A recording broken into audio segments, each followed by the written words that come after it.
Ako po si Andres Yakat, pero mas kilala po ako sa Andy.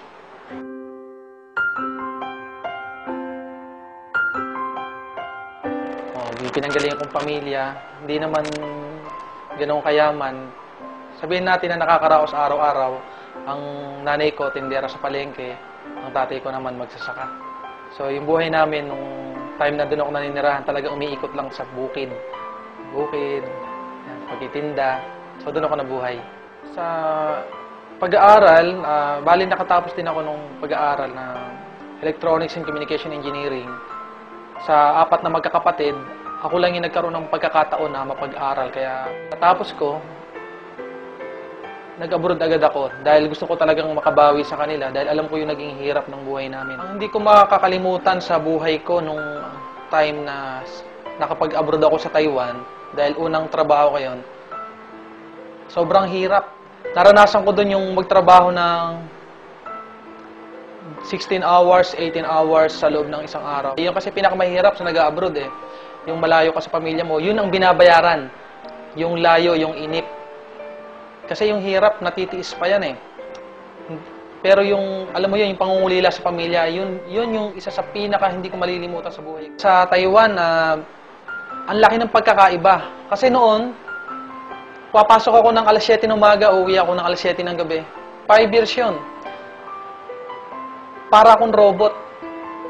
Magtrabaho, matutulog, kakain. Doon umiikot ang buhay ko. 5 taon lumipas, wala pa din. Alang nagbabago. Pero sa AIM Global, ang nakita ko dito, ibang-iba.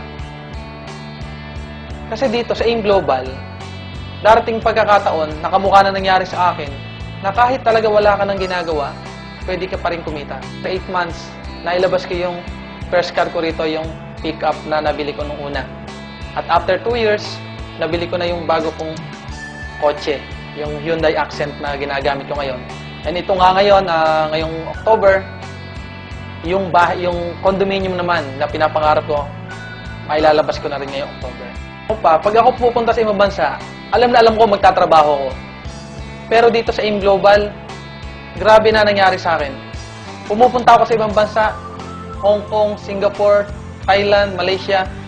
Pumupunta ako hindi para magtrabaho. Pumupunta ako ngayon para mamasyal, para magnegosyo.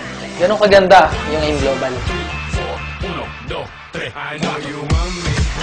You know I want you. I know you want me. You know I want you. I know you want me. You know I want you. I know you want me. You know I want you. 1, 2, 3, 4. 1, 2, 3, 4. Rumba. Ella quiere su rumba. Rumba. Ella quiere su rumba. Si es verdad que tú eres guapa, yo te voy a poner a gozar. Tú tienes la boca grande, dale, ponte a jugar. 1, 2, 3, 4. 1, 2, 3, 4. Sa company, sapagkat sa nangyari sa buhay namin, sa aming mag-asawa, na nakasama ko siya ng lagi na, hindi ka mukha dati na pinupuntahan ko pa siya sa Singapore. Pero dahil nga sa laki na kinikita ko na din, nagawa ko na yung pauwi siya dito. Yun ang isang bagay na hindi ko makakalimutan sa kumpanya. Very thankful talaga ako sa AIM Global dahil now, magkasama na kami ng asawa ko. Kasi before, nagtatrabaho ko bilang nurse sa bansang Singapore. So sa aming bago-bago pa lang mag-asawa, ang mahirap doon yung naghihiwalay kami dahil kailangan ko magbalik ng Singapore para ituloy ko yung trabaho ko doon. Sa AIM Global, sa mga bumubuo, sa mga may-ari, maraming salamat po sa inyo po na ginawa sa amin. Dahil po sa inyo, nabago po ang buhay po namin. Maraming salamat po. Mabuhay po ang AIM Global.